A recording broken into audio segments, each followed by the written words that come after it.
Hey everybody, it's Kelly. Welcome back to another episode of Ask a Therapist. Today I'm coming to you with a video about gatekeeping in the LGBTQIA plus community. This is a topic that I've sort of commented on a couple of different times on comments on other videos.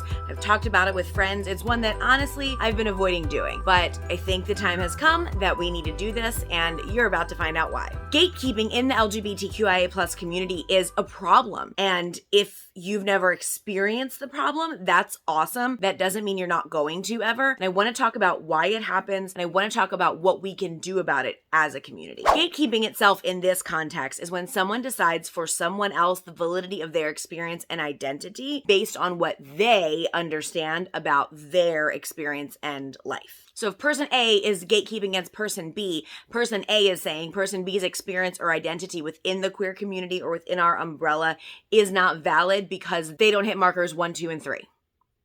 And I want to be really clear when we're talking about this that experiences are valid, your experience is valid, and your identity is valid. There have been times on this channel that I've had to go a little deeper into education on what, a term means, or the ways that we say things when they're rooted in just ugliness in the past or a misunderstanding of what something means. That is something that I strive to educate on with this channel, and that's probably not something I'm going to stop doing. But the gatekeeping that happens within our community looks like this. A masculine presenting gay man saying that a feminine presenting gay man is not valid in the community because they're inherently taking on aspects of femininity, and by that they're playing into gender norms. It looks like a lesbian telling another lesbian that her identity as a lesbian is not as valid because she has had attraction to men. It also looks like a lesbian being emotionally harmed by people who take on the label but are still actively attracted to men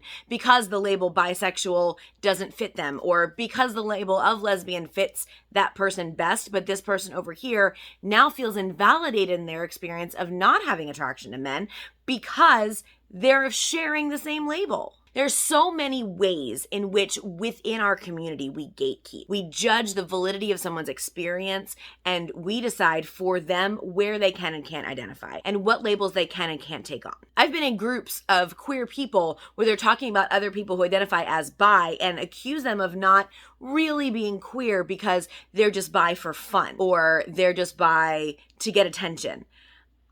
And I've never really understood, how do you know? How do we know what is going on in someone else's head and if they are doing that to get attention? Because let's be real, that's not the most positive attention. There are other ways to get attention that don't involve taking on a label that's actively persecuted within our society today, right? But this is the super important part that really brings this all together. Why gatekeeping happens.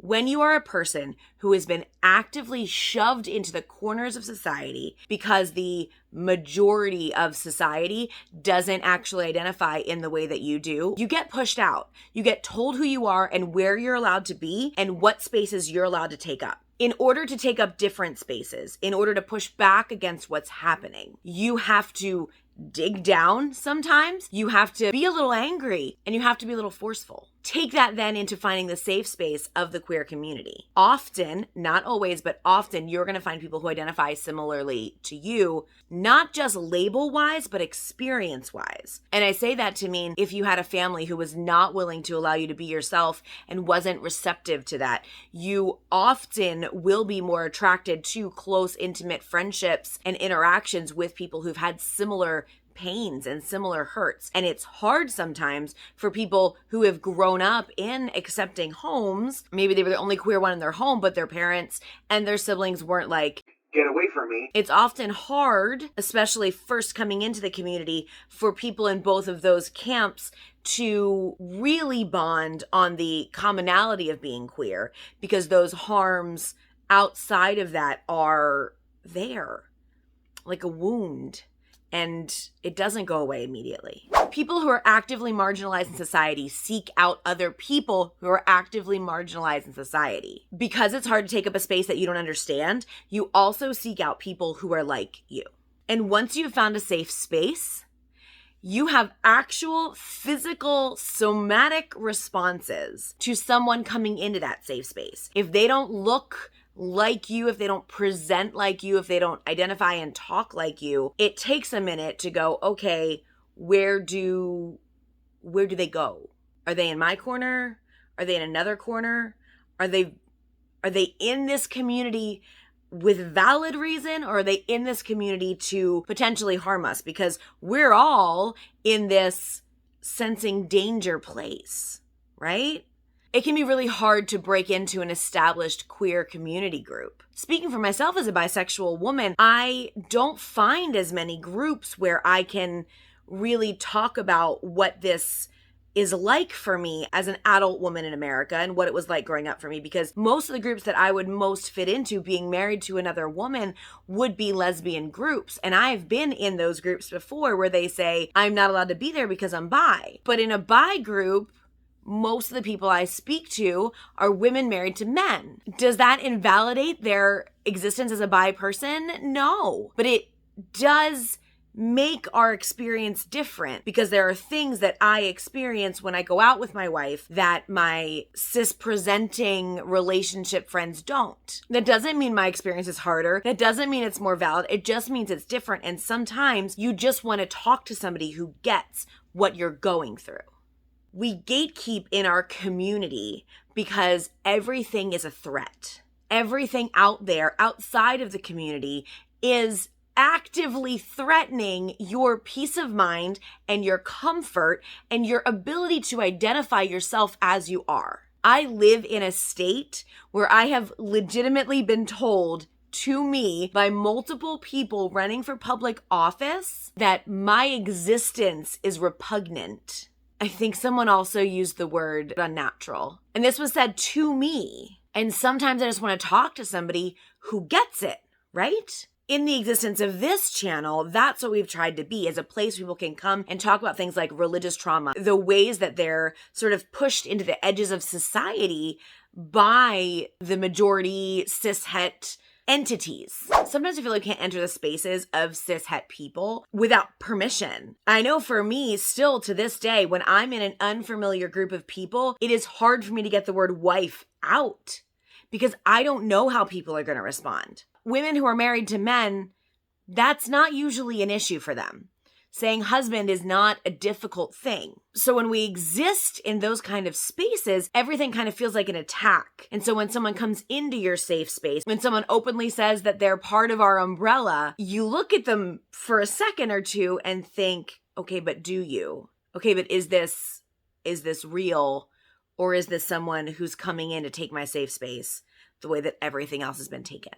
Erasure happens inside of our community and outside. The community and the interaction on this channel is more than I ever envisioned when starting it. This channel is hard to do. I've taken a couple of YouTube classes to figure out how to market my channel better and to be the best me I can be doing this. And what it all always comes back to is I've got to be me, and that's who I am. The problem is, in being me, I worry. I'm a worrier. I'm one of those people that I know what to do with my worry because I have a very expensive degree and a lot of experience telling other people what to do with their worries. So I get it. I know what to do. But the things that I worry about are, if I put a topic out there, is it going to be heard the way that I intend it? Is it going to be helping people? Is there anyone out there that this information could actively harm? I don't want to participate in active harm of anyone, or even passive harm of anyone, in the things that I say and the things that I put out there. Fairly recently, I have a video, and all of the comments on this video are public, so you can go ahead and check it out if you want to. When I published my purity culture and asexuality video,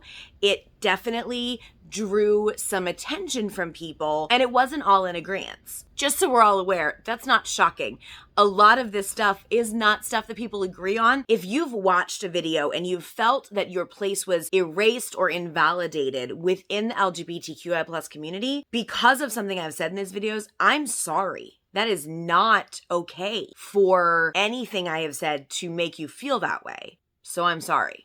There is not one single measure or understanding that we can apply to the LGBTQIA+ community and the definitions under that are going to fit everyone.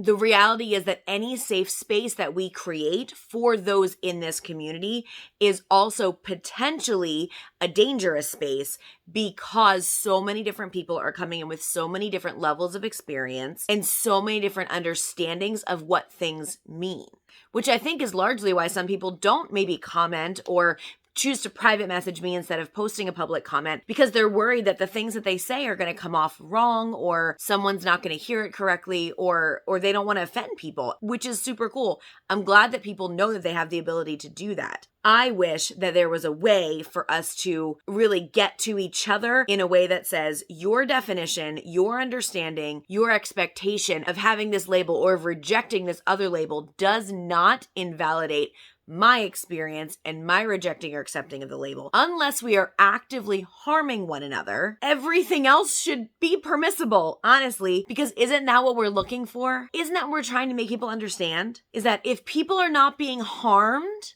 leave it alone. That's what we want to say to the greater society, right? To the bigger portion of society. Why do you care who I'm marrying? Why do you care if I never get married? Why do you care how many people are in my relationship? Why do you care how I identify? Why are the pronouns I'm using so offensive to you? But understand that interaction sets us up to then have that same interaction with people within our community. Those are supposed to be our safe people, right? Those are supposed to be the people who understand the ways that we have marginalized and the ways that we've been harmed, and therefore are able to understand. Y'all, we are all at different places in our journeys, and we are all at different understandings of ourselves and our own experiences. All we have to understand each other's experiences are how it sort of jives with our own. Because as humans, we are constantly applying meaning to things in order to make them make sense, and our meaning that we apply to things comes from our experiences. The gatekeeping and marginalization within our community hurts people. It comes from a place of feeling attacked and unsafe and unwelcome in broader areas of society. If you're somebody who's been kept out because you're different in some way, then that's what you're going to know developmentally from a very early point, is that people who are different should be kept out. Once you identify who you are, those who don't match that, it's ingrained in us to keep them out also. But the bottom line is, nothing I say in any of these videos and nothing any expert out there says invalidates your experience, because your experience is your experience. We're all hurting. We're all hurting. And I don't know what has hurt you. I don't expect you to know what has hurt me. I do hope that sometimes these videos can touch on that hurt, and not always in the things that keep us apart, but the things that unite us. I want you to be empowered to be who you are. And I want you to feel like the things that you get out of this channel are in a sieve, I guess.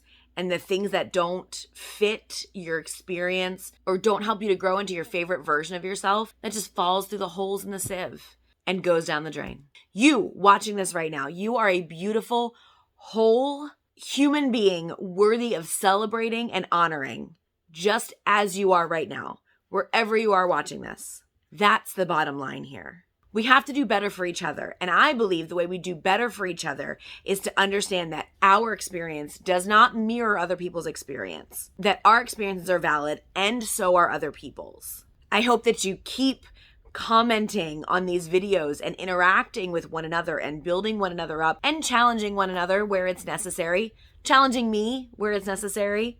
I never expected this channel to be what it is. I never really thought that people would watch. And I say that because I firmly believe this channel is not what it is because of me. I think it's what it is because of you. Honoring each other's stories is so important, and honoring each other's experiences is so important. That's the way that we stop the gatekeeping in the community. That is the way that we unite together and understand that our experiences together and our understanding of ourselves individually make us stronger and make us better people. So that's it for today. Thank you so much for being here. I will talk to you all next week. We're going to start a series about decoding denominations, and I hope to see you back for that. Until then, take care of yourselves and each other.